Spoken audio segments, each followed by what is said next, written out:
नमस्ते छात्रगण।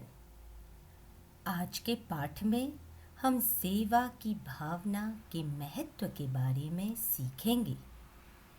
असल में सेवा की भावना स्वभाव में होनी चाहिए। सेवा करने वाला अपने बारे में न सोचकर दूसरों के बारे में पहले सोचता है। अतः सेवा की भावना निष्काम होनी चाहिए। चलिए प्रस्तुत कहानी को पढ़कर सेवा भाव पर अधिक जानकारी प्राप्त करें। एक बार किसी गांव में एक संत पहुंचे।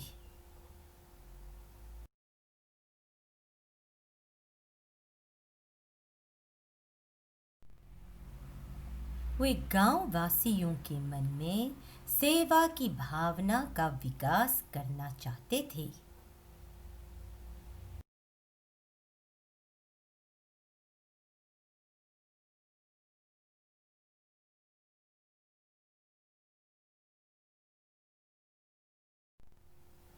वे सबसे पहले गांव के स्कूल में गए।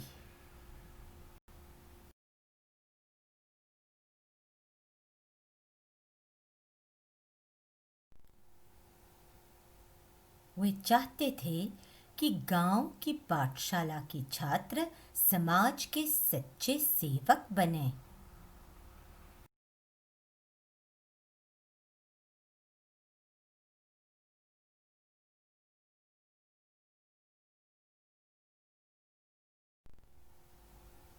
संत ने स्कूल में निबंध लेखन की प्रतियोगिता का आयोजन किया।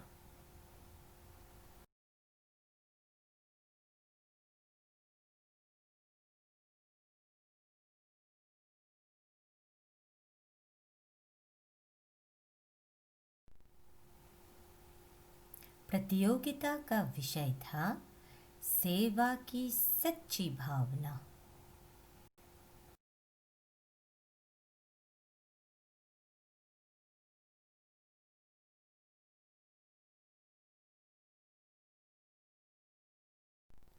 सभी छात्रों ने सेवा पर बहुत ही सुंदर सुंदर निबंध लिखे।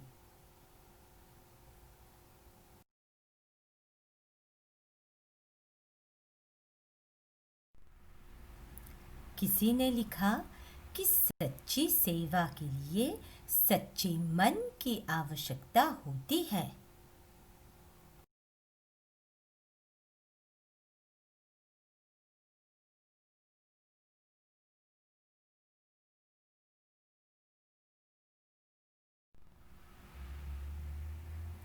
किसी ने लिखा कि सेवा की भावना निस्वार्थ होनी चाहिए।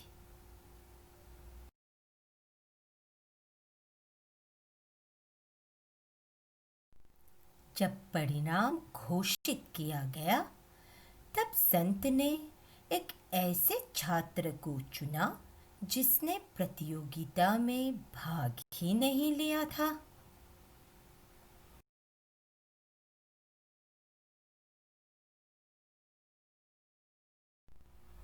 सभी विद्यार्थी और शिक्षक चकित हुए।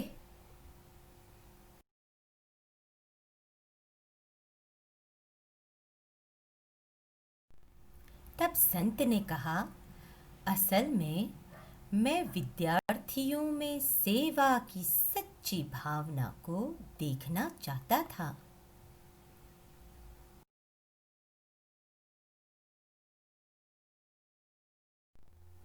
इसीलिए मैंने स्कूल के द्वार पर एक घायल बिल्ली को छोड़ रखा था।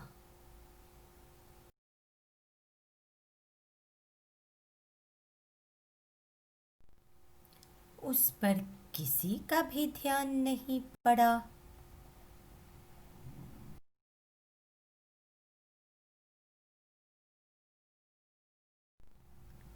यह अकेला एक लड़का था जो घायल बिल्ली की सेवा करने के लिए रुक गया।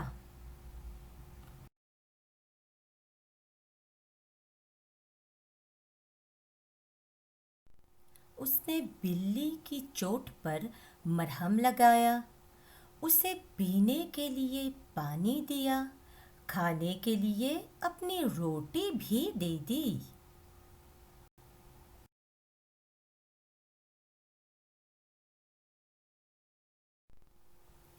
घायल बिल्ली की सेवा के पीछे यह छात्र प्रतियोगिता में भाग न ले सका।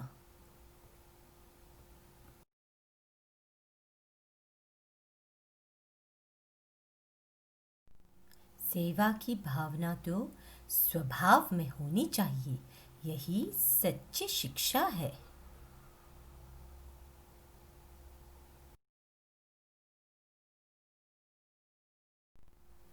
सभी संत के निर्णय से सहमत हुए।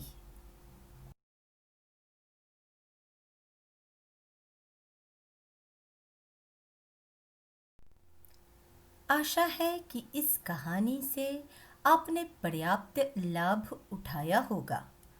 पाठ में आए कठिन शब्दों के अर्थों को समझने का प्रयास करते हैं।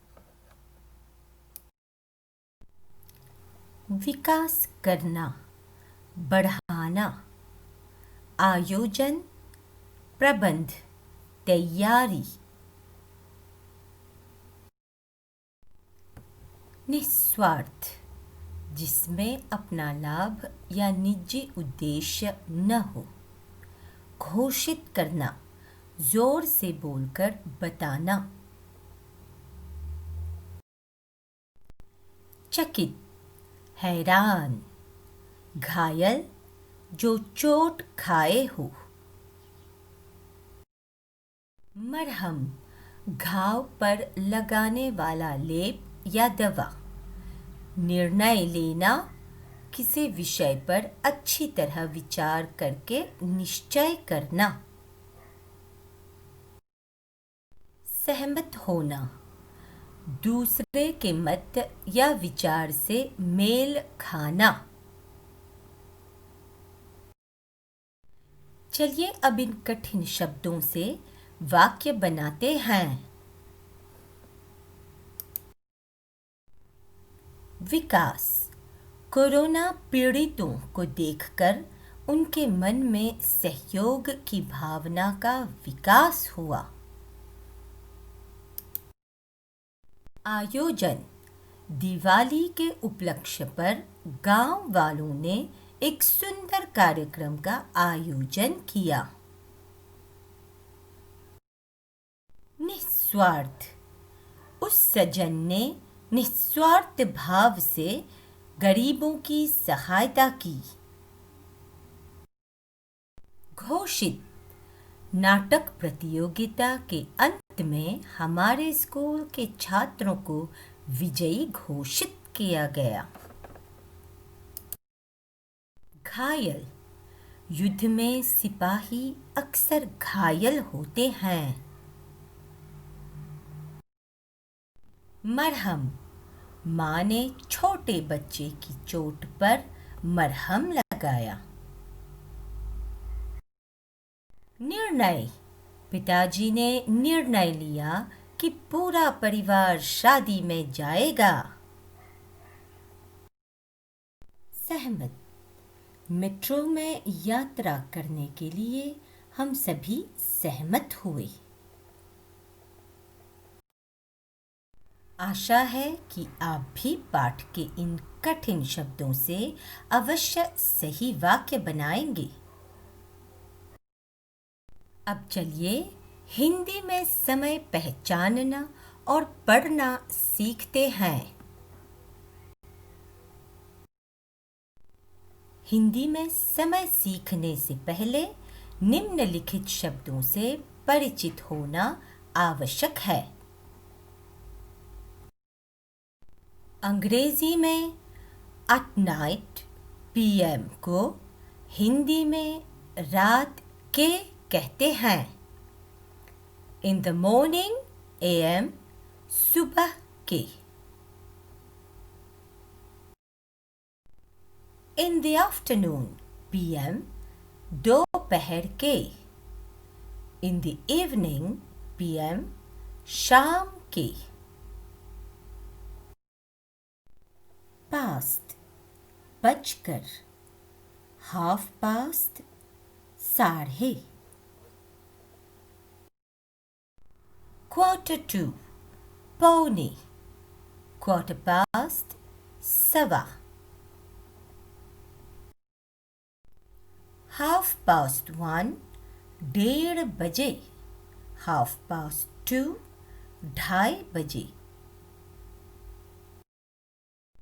अभी आपने देखा कि हिंदी में समय बताते वक्त हम किन विशेष शब्दों का प्रयोग करते हैं। अब आइए प्रस्तुत घड़ियों में दिखाए समय को हिंदी में पहचानने व पढ़ने की कोशिश करें। घड़ी में 3 बजे हैं। 3 AM सुबह के 3 बजे। 3 PM दोपहर के 3 बजे। घड़ी में 8:15 बजे हैं। 8:15 AM सुबह के 8:15 बजे। 8:15 PM रात के 8:15 बजे। घड़ी में 5:45 बजे हैं। 5:45 AM सुबह के 5:45 बजे। 5:45 PM शाम के 5:45 बजे।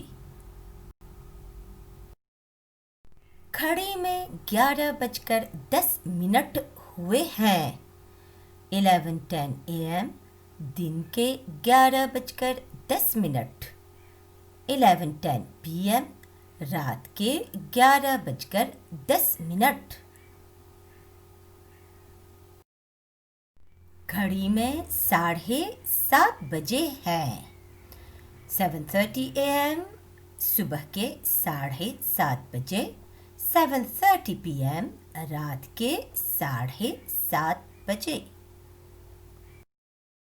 घड़ी में 1:30 बजे हैं। 1:30 AM सुबह के 1:30 बजे। 1:30 PM दोपहर के 1:30 बजे। घड़ी में 2:30 बजे हैं। 2:30 AM सुबह के 2:30 बजे।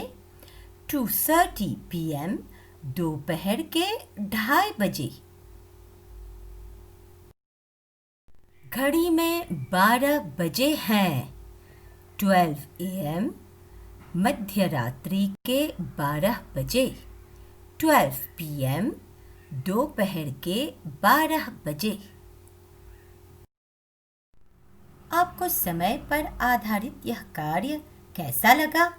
है ना हिंदी में समय सीखना आसान? अब चलिए अंग्रेजी में दिए गए समय को हिंदी में बताने का प्रयास करते हैं। 9 AM सुबह के 9 बजे। 11:30 AM दिन के 11:30 बजे। 1:30 PM दोपहर के 1:30 बजे। 2:30 AM सुबह के 2:30 बजे। 6:45 AM सुबह के 6:45 बजे। 10:20 PM रात के 10:20। 4:15 PM शाम के 4:15 बजे। 5:30 AM सुबह के 5:30 बजे। आशा है कि आज आपने सेवा के महत्व को समझा होगा और आपको दूसरों की सेवा करने की भी प्रेरणा मिली होगी। हिंदी में समय को पहचानने और पढ़ने की भी अच्छी जानकारी मिली होगी। इसी आशा के साथ हम एक ऐसा ही रोचक पाठ लेकर फिर उपस्थित होंगे। तब तक के लिए आज्ञा दीजिए। नमस्कार।